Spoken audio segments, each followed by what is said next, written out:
Buenos días, damas y caballeros. En nombre de APROCAL, la Asociación de Profesionales en Compras, Abastecimientos y Logísticas, les doy la bienvenida a nuestro webinar Panorama del Supply Chain en México. Soy Antonio Maza y soy miembro de la mesa directiva de APROCAL. El día de hoy tendremos el gusto de tener a dos excelentes presentadores, José Trinidad González, quien tomará el inicio de este webinar, y después la parte más amplia la tratará Gilberto Mendoza. Una vez más, muchas gracias por su presencia y por favor, José Trinidad, voy a pedirles que me des un momentito para presentar rápidamente tu semblanza, y luego te pediré por favor también que hagas la presentación de Gilberto. José Trinidad Mucho. González es José Trinidad González Colín es presidente de la Asociación de Tesoreros de la Ciudad de México, una asociación de tesoreros que tiene 10 años de antigüedad y tiene como miembros a los tesoreros de 25 empresas AAA. Él es experto en finanzas, con 30 años de experiencia en tesorería de empresas globales, manejando administración de flujo efectivo, riesgos, coberturas bancarias, seguros corporativos, financiamiento, inversiones y plan de pensiones. Muchas gracias, José.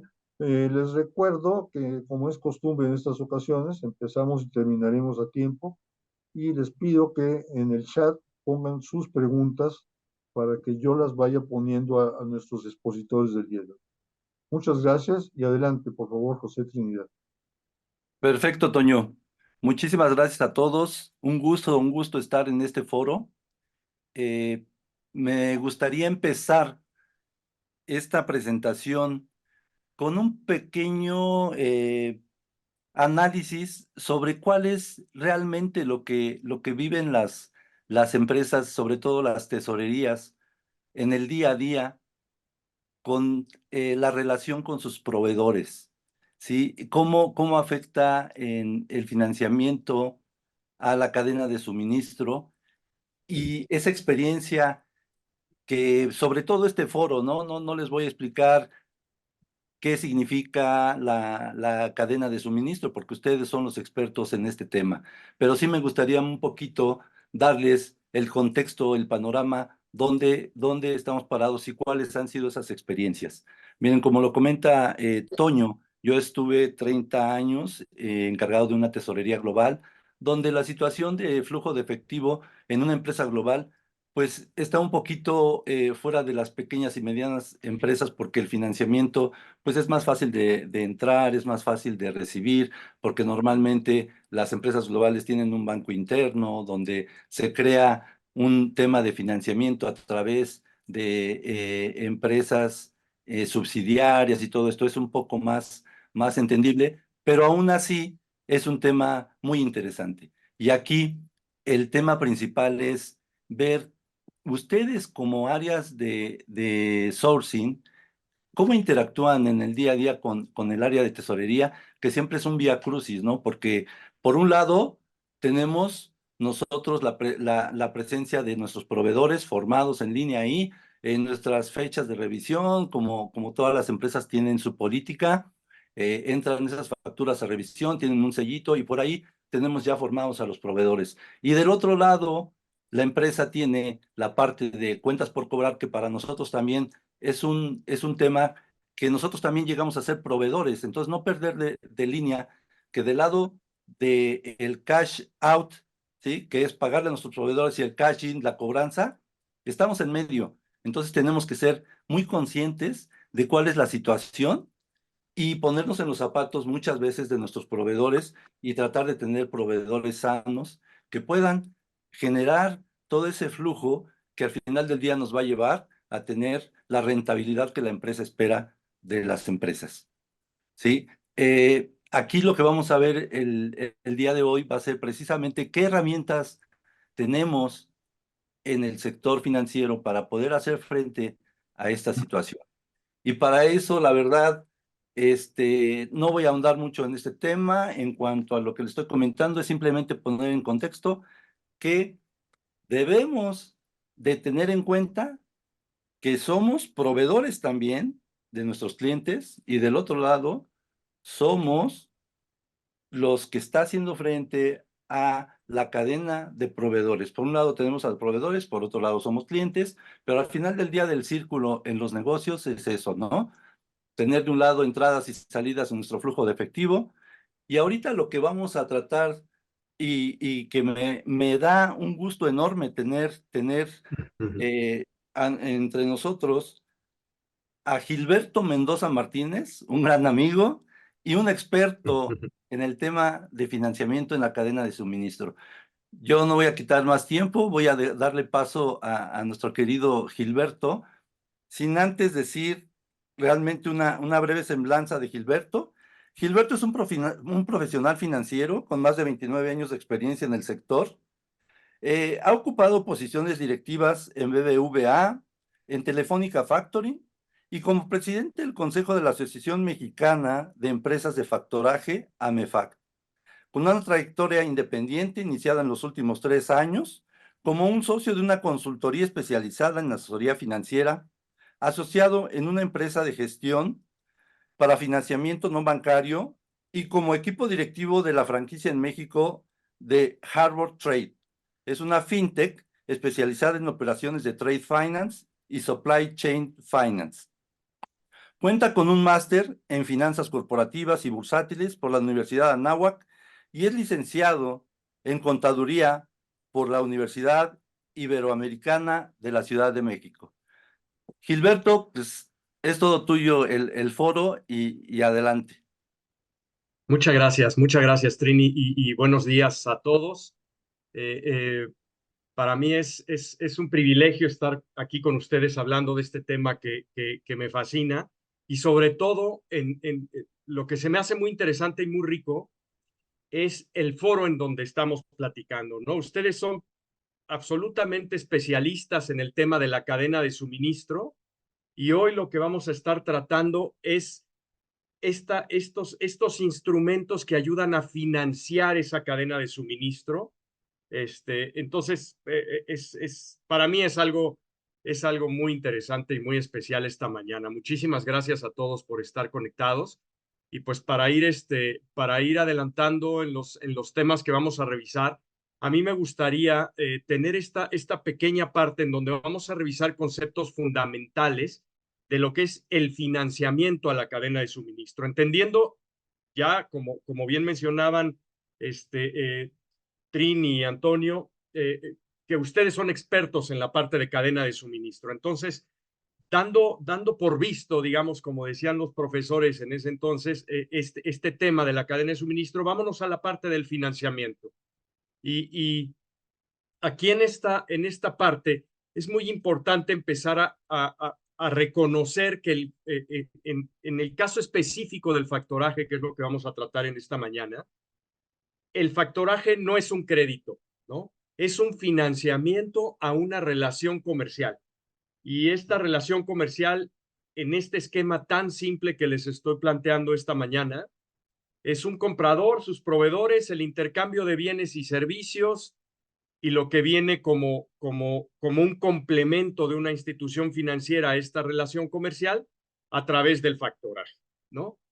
A propósito, no hay una dimensión, porque ustedes seguramente podrán decir que esta relación no es exactamente, digamos, pareja como lo estoy planteando acá, ¿no? De repente hay compradores que son de una dimensión enorme, proveedores que son de diferente dimensión, o incluso un comprador en donde su proveedor es mucho más grande o tiene un insumo que es mucho más crítico para el comprador.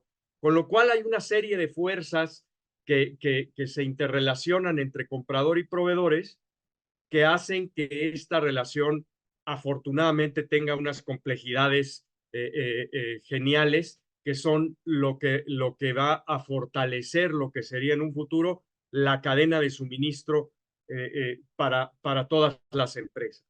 Y entonces, ¿qué hacen las instituciones financieras a través del factor? Aquí, sin entrar a mayor detalle de lo que sería el factoraje como tal, que es un tema un poco complejo, vamos a irnos a lo más básico, ¿no? El factoraje con recurso y el factoraje sin recurso. El factoraje nunca cambia, o sea, el instrumento con el que hacemos factoraje no va a cambiar en ninguna de las dos modalidades, porque siempre van a partir, y vámonos al instrumento más común en el factoraje, de una factura, ¿no? Entonces, yo tengo una factura, ¿no? Como proveedor, y entonces la institución financiera, si solamente me está viendo a mí en términos de riesgo de crédito, vamos a hablar de un factoraje con recurso. Si la institución financiera no ve al proveedor ni su factura y ve al comprador como tal, ¿no? En donde el comprador es quien puede estar alimentando un sistema con todas las facturas que tiene por pagar en el futuro y tal, y la institución financiera ve el riesgo de crédito del comprador, aquí hablamos de factoraje sin recurso. Por eso estas dos flechas que tenemos en este esquema, en donde por un lado la institución puede ver al proveedor y por otro lado puede ver al comprador. Por supuesto que una buena institución financiera va a tener en cuenta ambos elementos en cualquiera de las dos modalidades de factoraje, ¿no? Porque si yo estoy viendo a un proveedor pequeño como institución financiera, pero veo que de repente tiene una factura que está a cargo de un comprador muy relevante, pues evidentemente es un elemento que me sirve de juicio en el riesgo de crédito para poder darle la facilidad al proveedor. Y al revés, ¿no?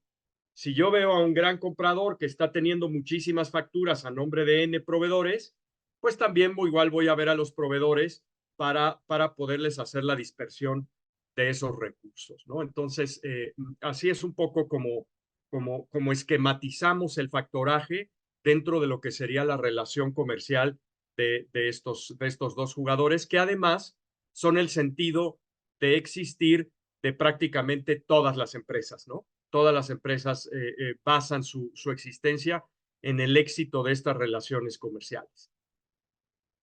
Revisando un poquito este esquema, no me voy a meter mucho a detalle acá en el ciclo del capital de trabajo para entender lo que es la naturaleza del factoraje, ¿no?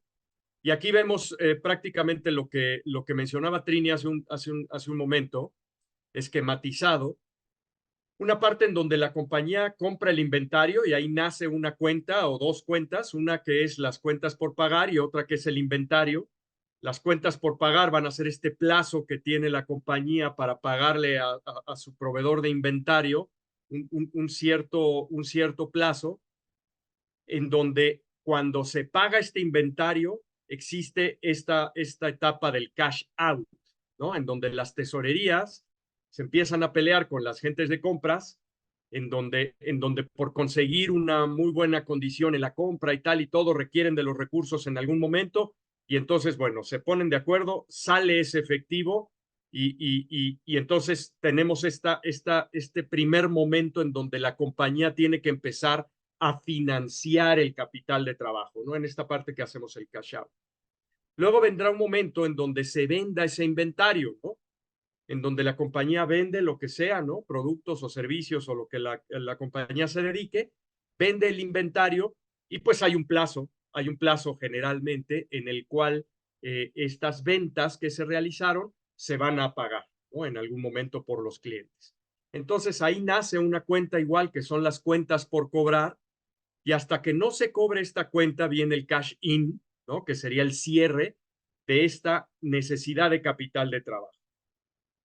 ¿Qué pasa con los financiamientos? ¿No? Todos los financiamientos, y no me dejarán mentir si han platicado ahí con diversas instituciones financieras, todos los financiamientos apoyan al capital de trabajo, ¿no? Todos empezamos diciendo eso cuando estamos del lado de una institución financiera, pero realmente, ¿cómo de veras apoyar este tema del capital de trabajo? Yo puedo ver esta necesidad como que en un periodo, ¿no? Imaginémonos, no sé, a lo mejor en un trimestre, a lo mejor en un mes incluso, y entonces yo veo una necesidad y englobo muchas transacciones ahí.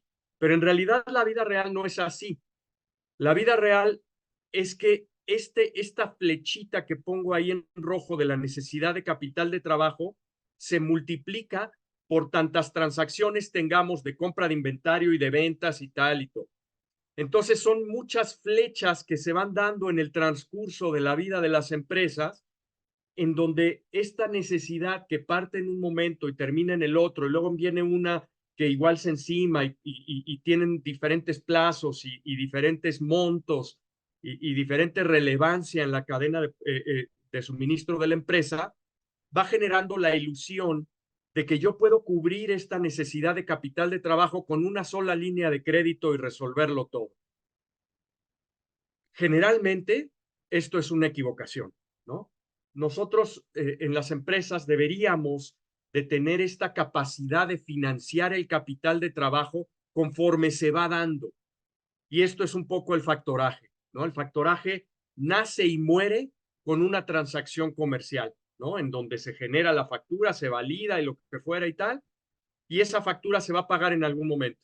Y entonces con este instrumento yo sí logro cubrir esta parte de necesidad de trabajo muy específica dentro de la cadena de suministro. Y entonces después de esto, ¿cómo podemos entonces ya empezar a hablar de lo que es el Supply Chain Finance? Supply Chain Finance está, ¿se acuerdan el esquema que revisamos en la primera lámina? Está del lado izquierdo de donde estábamos nosotros. Es en donde las instituciones financieras ven al comprador como su principal riesgo de crédito o de recuperación de los financiamientos que se estén otorgando vía factoraje, ¿no? Entonces, aquí hay una definición que la he ido sumando de los diversos criterios que se han tenido para definir esto.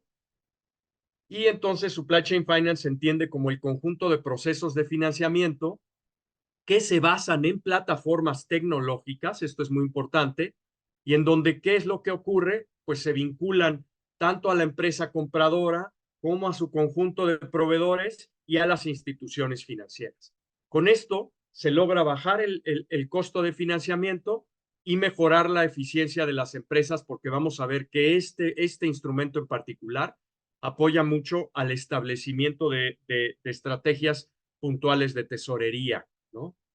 La modalidad de factoraje en la que estamos hablando en el Supply Chain Finance, o se puede llamar Supply Chain Finance, Confirming, también se conoce ahí pues este programa muy famoso de las cadenas productivas de NAFIN, por ahí hay alguna institución que le llama Crediproveedores, etcétera, ¿no? Hay una multiplicidad de nombres que se le dan a esta modalidad que es el factoraje sin recurso con una cobranza directa.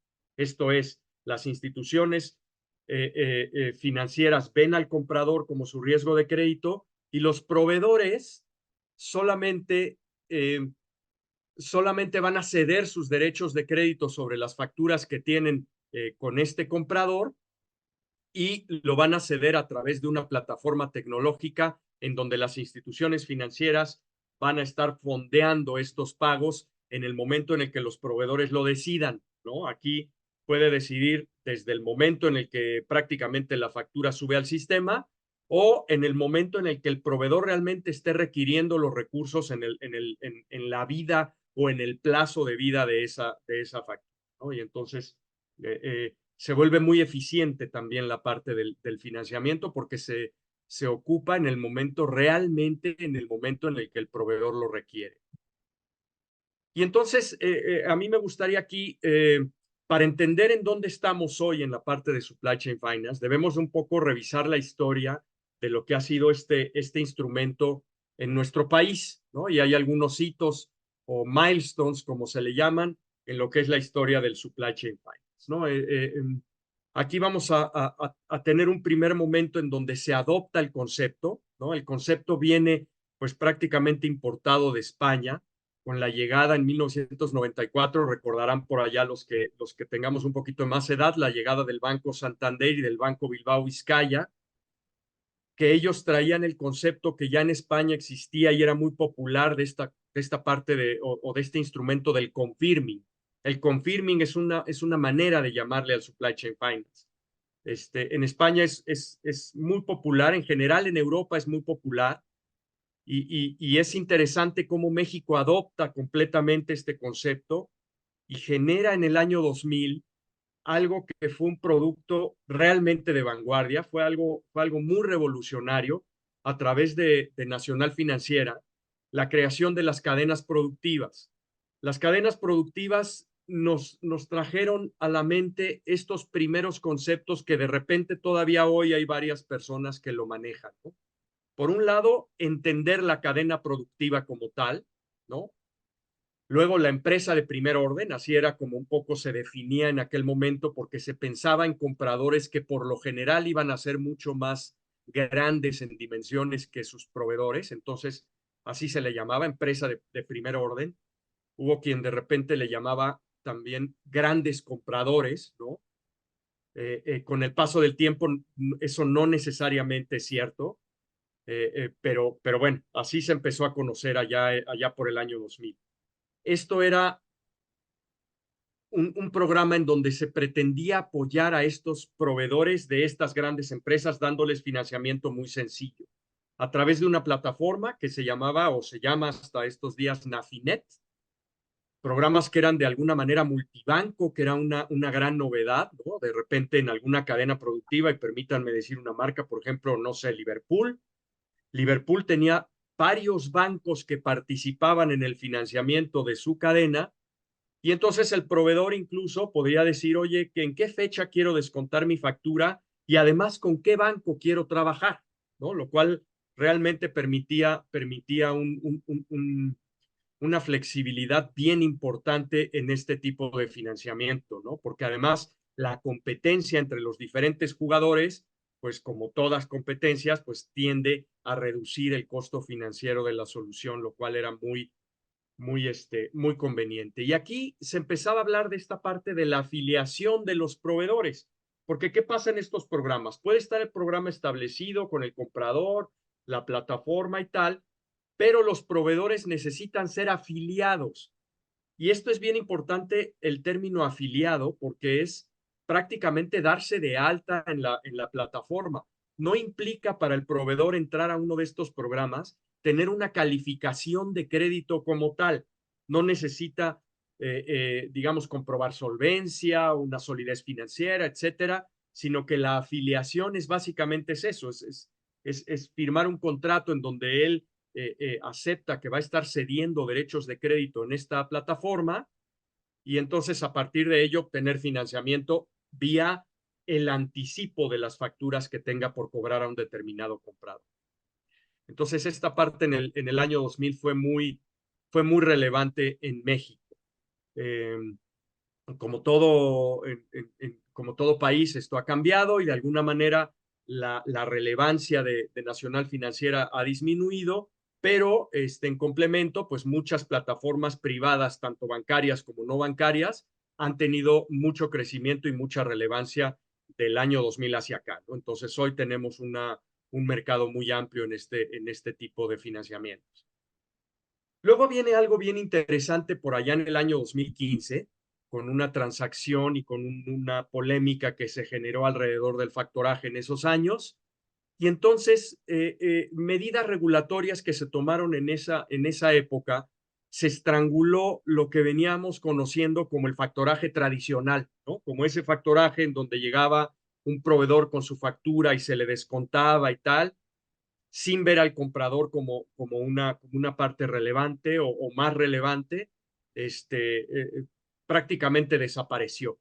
Y entonces en ese 2015 y con estas medidas provocaron que en un futuro, pues prácticamente las operaciones de factoraje en México se canalizaran hacia la parte del confirming o del supply chain finance en un 95%, dejando al factoraje tradicional solo con un 5% de participación en el mercado, ¿no? Entonces, realmente ahí, de haber sido casi un 50-50 antes del 2015, a partir de ese año, la proporción se modificó completamente, ¿no? Y entonces, el supply chain o el confirming tuvo un crecimiento verdaderamente exponencial. Luego también hay un hito importante ya en el 2018, en donde en México se aprueba la ley para regular a las fintechs, ¿no? Entonces, es una ley que ha sido de vanguardia en Latinoamérica, es el primer país que tuvo una ley fintech, y pues a partir de esta ley, con las definiciones que ya hay, se permite muchos más nuevos jugadores en las soluciones para poder estar dando esta opción de confirming o de supply chain finance para las empresas, ¿no? Aquí estamos hablando de que a partir de que se promulgó esta ley, ha crecido el número de empresas más o menos en un 23%, prácticamente a partir del año 2019, lo cual es muy relevante en cuanto a la creación de nuevas empresas. Y entonces, partiendo de estas bases que ya hemos establecido, ¿en dónde estamos hoy en esta parte del financiamiento a la cadena de suministro, ¿no? Hay prácticamente tres enfoques, ¿no? Que a mí me gusta delimitar, ¿no? Y aquí hablando de que en el 2022, al cierre del 2022, se operaron pues prácticamente 690,000 millones de pesos en tema de factoraje, con crecimientos bien importantes ya desde los años anteriores. Y aquí ya ha bajado un poquito la proporción y estamos hablando de que aproximadamente el 85% se refieren a volumen de operaciones generados por programas de confirming o de supply chain finance, ¿no? Y entonces vamos a hablar de cómo es que de cómo entender las plataformas que de repente nos platican o pudiéramos tener relación con ellos desde el punto de vista empresa y hacia las instituciones financieras que los ofrecen, ¿no? Hay tres tipos básicamente. El primero de ellos es banking centric, ¿no? Así lo mencionan los estudios de supply chain finance. En banking centric realmente los criterios son muy sencillos, ¿no? Aquí son los bancos. Los bancos más importantes del sistema en México ofrecen una plataforma propia. Aquí estamos hablando, no sé, los líderes de mercado hoy por hoy, BBVA, HSBC, Santander, Banorte, etcétera, ¿no? Estos bancos ofrecen una plataforma propia en donde la relación es bilateral, ¿no? Ya sea cualquiera de estas instituciones establece una relación bilateral con este comprador y a través de eso se genera el financiamiento a sus proveedores, ¿no? Aquí es básicamente, es muy sencillo y el banco tiene el control del programa como tal, ¿no? Él controla el fondeo, controla el precio, que es algo muy relevante, y por supuesto el volumen de la línea de crédito que estaría otorgando en este caso al proveedor, ¿no? Entonces aquí es esta primera modalidad en donde los bancos tienen el control. Luego hay otra modalidad de otras empresas, ¿no? Aquí, por ejemplo, digamos, la empresa más relevante en esta modalidad en México es eFactor Network. Seguramente alguno de ustedes ha escuchado el nombre. Aquí lo que es importante es la plataforma como tal, ¿no? Aquí se trata de generar una plataforma que tecnológicamente sea muy robusta, que ofrezca muchas prestaciones y que finalmente la plataforma sea lo importante y todos los demás se afilian las instituciones financieras y se afilian los compradores para estar interactuando así que con la facilidad que les permite tener esta plataforma, ¿no? Y aquí, pues el rol central de este programa lo tiene tal cual la plataforma tecnológica, ¿no? Aquí, pues obviamente, y aprovechando esta tecnología, ya se pueden hacer operaciones cross-border, ya se pueden manejar diversos tipos de divisas, ¿no? Diferentes divisas en el programa. La afiliación de los proveedores normalmente es un proceso muy ágil y en ocasiones prácticamente digital, con lo cual es muy sencillo. Y estamos hablando de que también son plataformas que normalmente son para multibancos, ¿no? Con una facilidad multibanco en donde hay varias instituciones que pueden estar participando en un mismo programa, así como lo era NAFIN en un principio. Y luego viene otro criterio del buyer-centric. Esta opción es bien interesante porque en esta modalidad ya no importa tanto la plataforma, ni importa tanto tampoco la relación con el banco, sino quien toma el control del programa es el comprador. Entonces se regresa todo esto, todo lo que en realidad el comprador es el que pone las reglas, dice qué proveedores van a participar, dice qué instituciones pueden estar en el programa financiero como tal, ¿no? Sabemos, y aquí Trini nos podrá explicar después con mucha claridad, no hay que poner todos los huevos en la misma canasta en las tesorerías, ¿no? Entonces, las grandes empresas tienen varias instituciones bancarias con quienes repartir el negocio de la empresa para mantener una seguridad en las operaciones. En los programas es lo mismo, pero aquí el que tiene el control es el comprador. Entonces, el comprador invita a sus bancos de referencia a participar en su programa de Supply Chain Finance y después va a determinar qué proveedores pueden estar participando en él e incluso a qué precio, ¿no? Y ahorita nos metemos a platicar del tema de los precios, que eso es algo muy importante, el precio o la tasa de interés, como aplicaría para estos programas, ¿no? Entonces, esta es la parte en donde el comprador toma el control del programa y establece sus estrategias para siempre con el fin de eficientar el manejo de su capital de trabajo, ¿no? Y entonces, ya conociendo estas modalidades que existen hoy en México del Supply Chain Finance, ¿qué sigue, no? Aquí tenemos pues que los estudios muestran que vamos a estar creciendo de manera bien importante en el futuro, ¿no? Esta parte de Supply Chain Finance tiene crecimientos estimados de entre un 15 y un 20% anuales, por lo menos de aquí al cierre de este año, ¿no? Aquí se van a seguir, por supuesto, ampliando las proyecciones y seguramente los crecimientos irán en este sentido. ¿Por qué van a ir en este sentido? Y aquí me gustaría platicar un poco del tema de los precios. ¿Quién determina el precio de un programa de Supply Chain Finance, ¿no? A diferencia del factoraje, que el factoraje sí se va digamos, a cerrar un precio de manera bilateral del proveedor con la institución financiera que lo está atendiendo, acá el precio está más determinado por la calidad crediticia del comprador. Y entonces, no sé, déjenme dar un nombre hipotético, ¿no? Porque no hay un programa como tal, pero imagínense un programa de Apple, ¿no?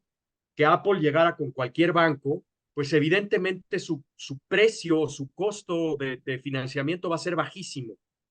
Y entonces quizás Apple en un acto de buena voluntad decida compartir ese precio con sus proveedores y entonces determinar el precio del programa al precio o al costo de fondeo que pudiera tener Apple en los mercados internacionales de financiamiento. Eso con muchas empresas en México ocurre, con grandes empresas que tienen un poder de compra brutal, deciden trasladar ese beneficio y entonces decir, oye, yo me estoy financiando, conozco tasas muy bajas como hasta de TIE más 0.5 puntos, ¿no? Una tasa bajísima a la que a lo mejor la gran mayoría de los proveedores, pequeñas, medianas empresas, incluso un poquito más grandes, no tendrían acceso. Sin embargo, a través de estos programas se puede hacer, porque el comprador decide que su programa va a estar en ese precio. Al mismo al que me prestan a mí, yo le voy a permitir prestar a los proveedores. Entonces, el beneficio se reparte de una manera genial, ¿no? Y entonces, imagínense lo que pasa en las implicaciones de la fortaleza de una cadena de suministro, ahora que con el tema de la pandemia, incluso lo que pasaba antes con el canal de Suez y todo esto, se puso en boga esto de fortalecer las cadenas de suministro de las empresas. Imagínense un proveedor que tiene vendiéndole a una empresa X un beneficio de financiamiento a ese precio, ¿a quién va a ser más leal? ¿A quien le ofrece el financiamiento o con quien no tiene un acceso a ese financiamiento? Pues evidentemente va a dirigir sus lealtades y el mayor cuidado en la atención a quien sí le permite tener el financiamiento, ¿no? Y entonces, a partir de estos instrumentos se logra ese fortalecimiento de lo que es la cadena de suministro, repartiendo, además es un objetivo de empresa socialmente responsable o ESG, de que si se beneficia y se da acceso a los proveedores a financiamiento, pues es un objetivo que la empresa compradora puede estar poniendo ahí entre sus logros de empresa socialmente responsable, ¿no? Y entonces aquí el tema de los precios se vuelve algo interesante, ¿no?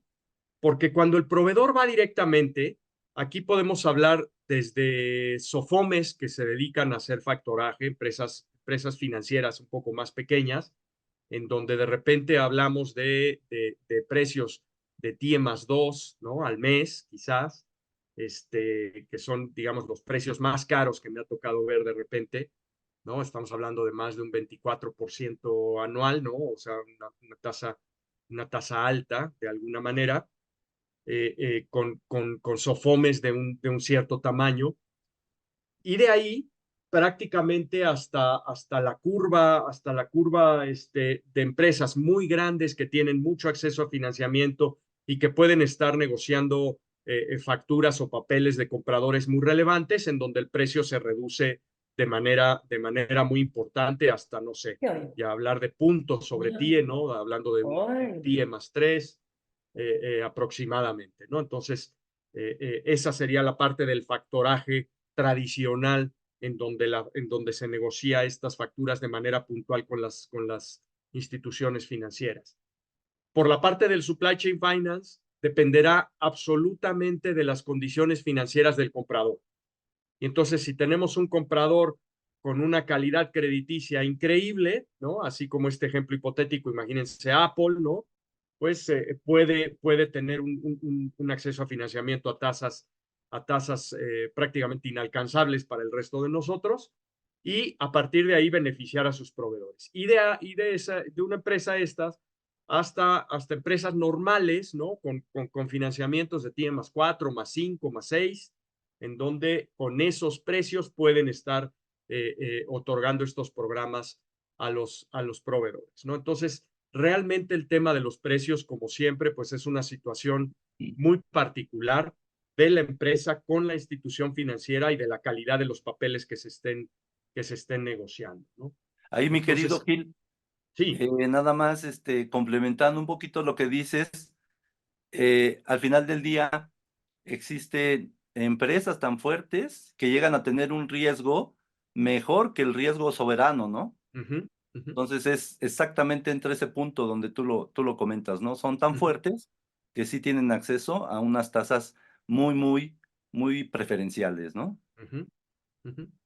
Correcto, correcto, Trini. Y aquí un punto que es importante tener en cuenta en el que sigue de los programas de Supply Chain Finance es esta declaración que han hecho en un estudio de McKinsey, en donde preguntaron a 60 ejecutivos senior de cadenas de suministro, en donde ellos declararon que se van a enfocar en esta resiliencia o en este fortalecimiento de su cadena de suministro, ¿no? Y entonces aquí nos vienen todos estos conceptos que ahora se manejan en todos los noticieros y que no sé si todos verdaderamente entiendan de qué se trata, esta parte del nearshoring, de estar desarrollando su red de proveedores y protegerlos para que su cadena de suministro no se vea comprometida, todo lo que pasó con los chips y la industria automotriz, ¿no? En donde ya se están desarrollando algunos otros centros tecnológicos en el mundo que sean capaces de producir también estos chips para no caer en estos embudos y de repente pues así que suspender o paralizar la cadena de suministro, que es algo muy riesgoso para la continuidad del ofrecimiento de los productos. Pues bueno, estos senior executives han declarado que se van a enfocar en esto, ¿no? Y el enfoque, además de todas las cuestiones de logística, de distribución, digamos, de diversificación en los proveedores, que son factores que ustedes dominan, por supuesto, mucho más que yo, también pasa la parte del financiamiento, ¿no? En el financiamiento en donde pues le tienen que dar acceso a los proveedores, que ya no nada más es esta parte de ampliar plazos de pago, ¿no? Que era así como que el principio del supply chain finance se trataba de eso, de un comprador que quería ampliar sus plazos de pago, y entonces para eso le daba financiamiento a los proveedores y que de alguna manera pudieran ir resolviendo sus temas. Ya no es nada más así, porque ya los compradores segmentan a los proveedores, segmentan la criticidad que tiene cada uno de ellos. Incluso hay programas en donde el comprador es quien asume la carga financiera del descuento que puede estar haciendo su proveedor, ¿no? Esta combinación de estrategias es lo que hace que estos programas sirvan no solo a la institución financiera, no solo al proveedor, por supuesto, sino al comprador para poder establecer todas sus estrategias, ahí sí, de estrategia y de fortalecimiento de su capital de trabajo, ¿no?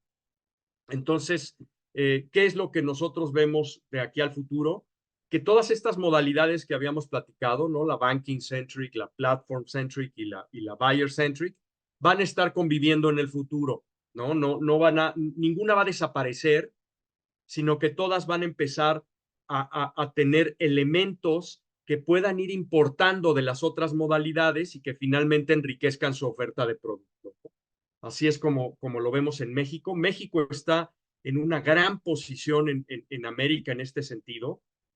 Curiosamente, en Estados Unidos sí es importante el supply chain, pero no es lo más importante como descuento de documentos.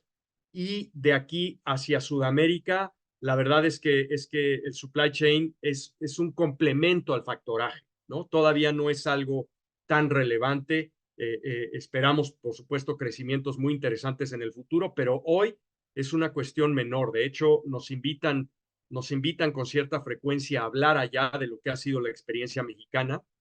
Y la experiencia mexicana, pues es producto, como siempre, de coyunturas interesantes, ¿no? Esta parte que mencionábamos de los bancos españoles que traían el concepto y luego la parte regulatoria en México que hizo que el mercado se comportara o se conformara de una manera completamente diferente.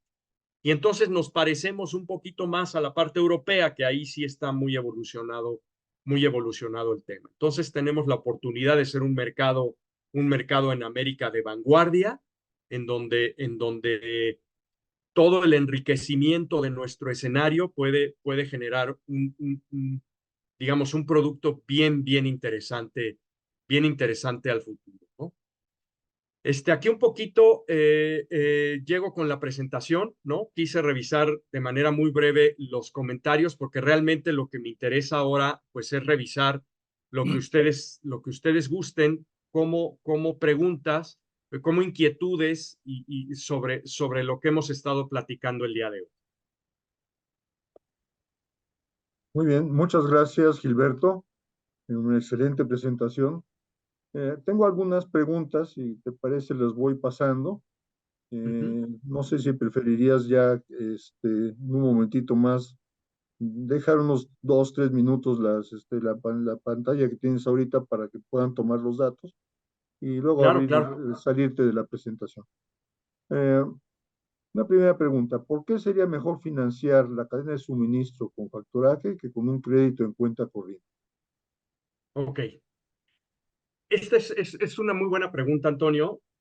La verdad es que un poco lo que mencionaba de estas operaciones que van formando la necesidad de capital de trabajo con el tiempo, son operaciones que nacen y mueren en algún momento y que se van traslapando conforme la actividad de la empresa se va desarrollando. ¿Qué pasa con los créditos en cuenta corriente? Yo en algún momento, y vamos a poner un poquito el ejemplo de nuestra tarjeta de crédito, ¿no? Yo a lo mejor la utilizo para financiar, no sé, el pago de una colegiatura, ¿no? Y sé que esa colegiatura va a vencer en un mes y tal, etcétera.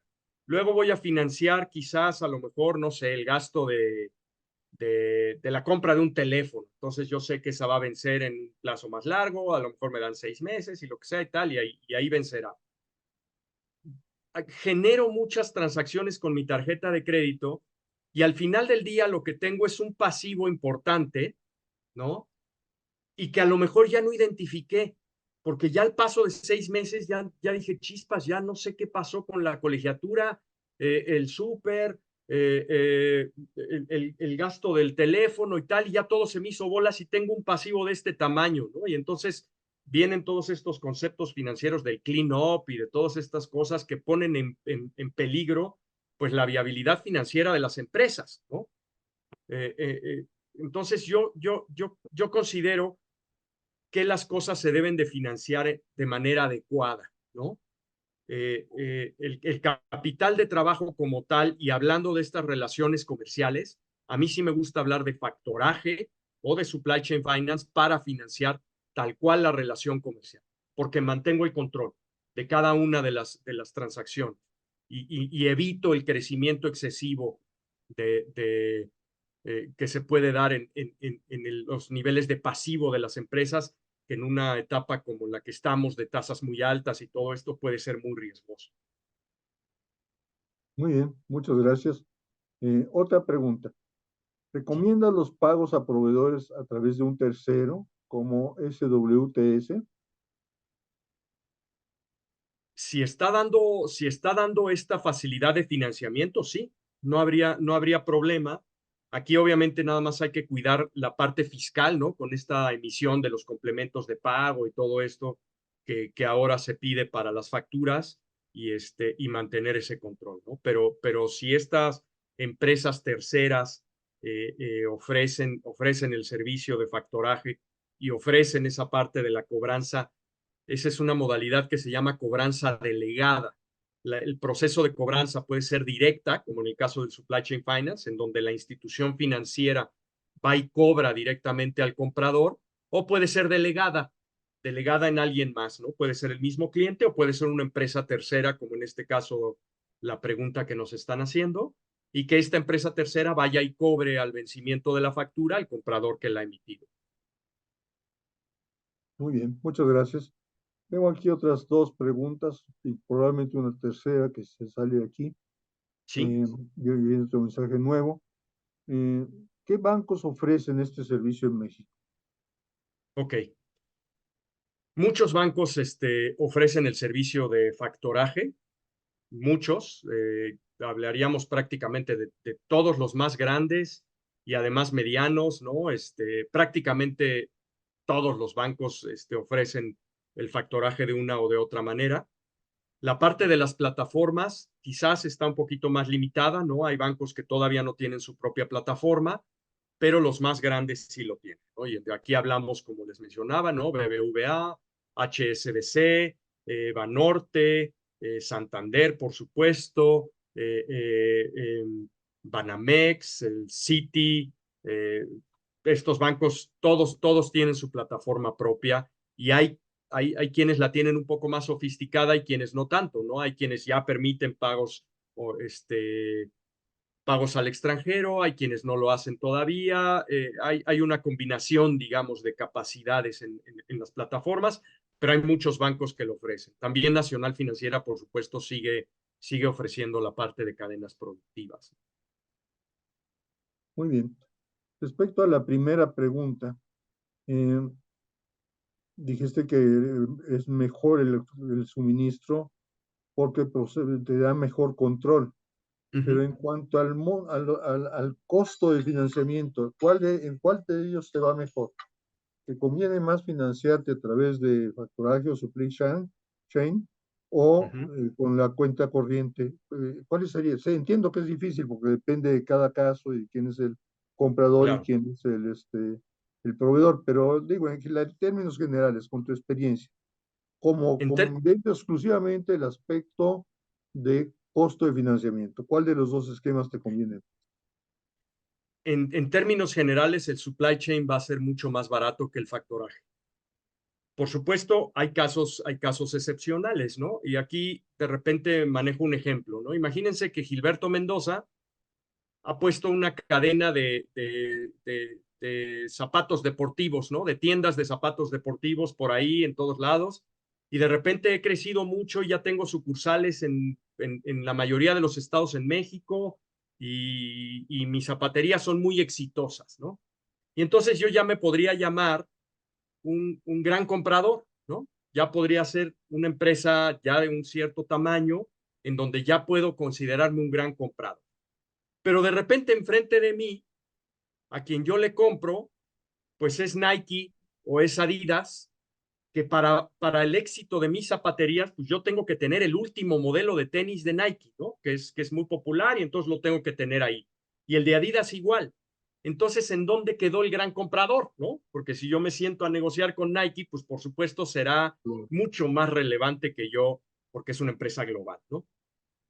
Y en ese juego de dimensiones es en donde está el juego del precio, ¿no? Porque si yo soy un proveedor y traigo una factura de Nike, pues por supuesto que es un papel que puede tener un precio muy atractivo, porque es un gran papel en cuanto al crédito, ¿no? O sea, puede ser muy económico financiar una factura de un comprador de esa dimensión. Y al revés, ¿no? Si de repente hay un comprador que es, no sé, hablemos de alguien muy grande y voy a ver aquí un producto, un Nestlé, ¿no?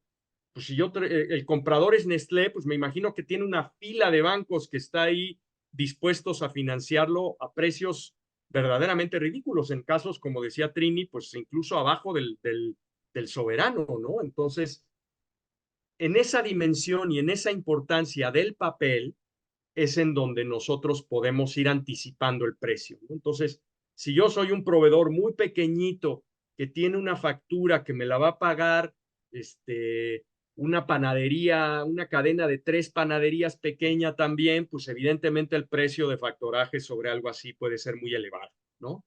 Porque hay riesgo tanto del proveedor como del comprador. Si yo a través de la relación comercial disminuyo eso, en función de esa disminución es como va a ir bajando el precio. Muy bien. Bien, me quedaría una más, pero de alguna manera me parece que ya está respondida. ¿Cómo se ubica México respecto a otros países en América Latina? Ok, pues un poco lo que mencionábamos, ¿no? Eh, tenemos una parte clara y una parte oscura, ¿no? La parte clara es en esto de supply chain finance, que a mí me parece algo genial porque realmente democratiza el acceso al crédito, permite beneficiar a los proveedores de una manera importantísima.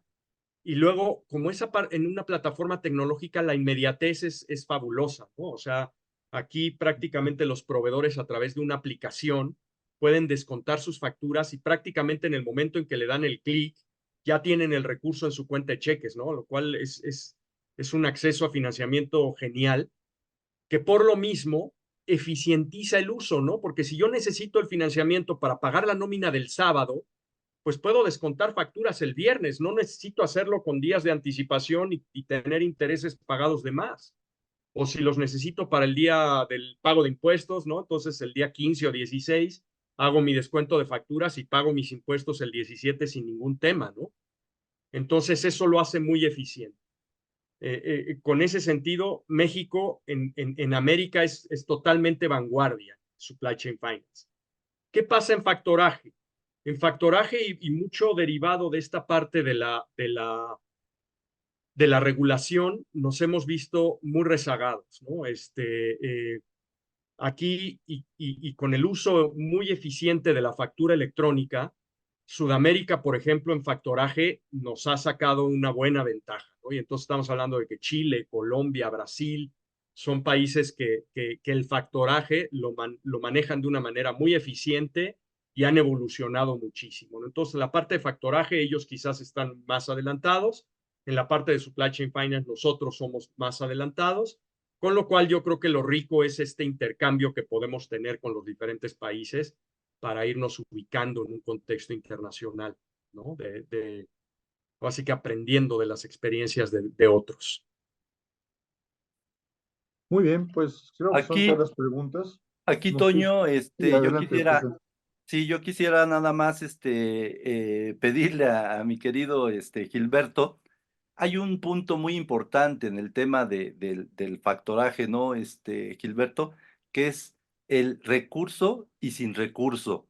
Ujú. ¿Podemos aclarar esto para que nuestro foro entienda cómo se maneja esta parte?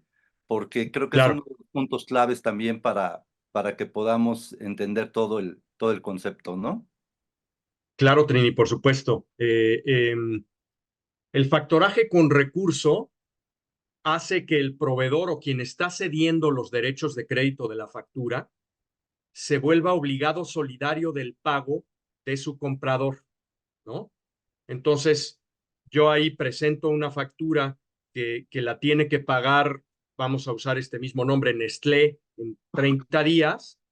Y entonces, si es con recurso, yo, Gilberto Mendoza, me hago obligado solidario con la institución financiera de que si Nestlé no cubre esta factura, yo la tengo que cubrir al vencimiento, ¿no? Entonces, la empresa financiera tiene una fuente primaria de pago, que es Nestlé, pero tiene una fuente secundaria de pago, que es el mismo proveedor, ¿no? Y entonces, ese es el factoraje con recurso.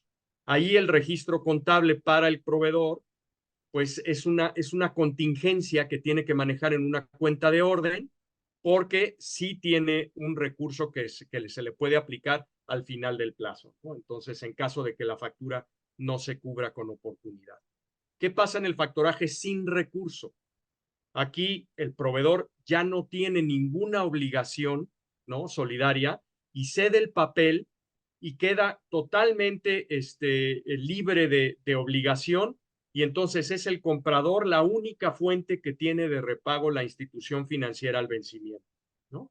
Por eso este factoraje sin recurso, pues generalmente solo se opera o solo se le aprueba a estos compradores, empresas muy importantes, ¿no? Que por supuesto tienen una solvencia crediticia muy relevante.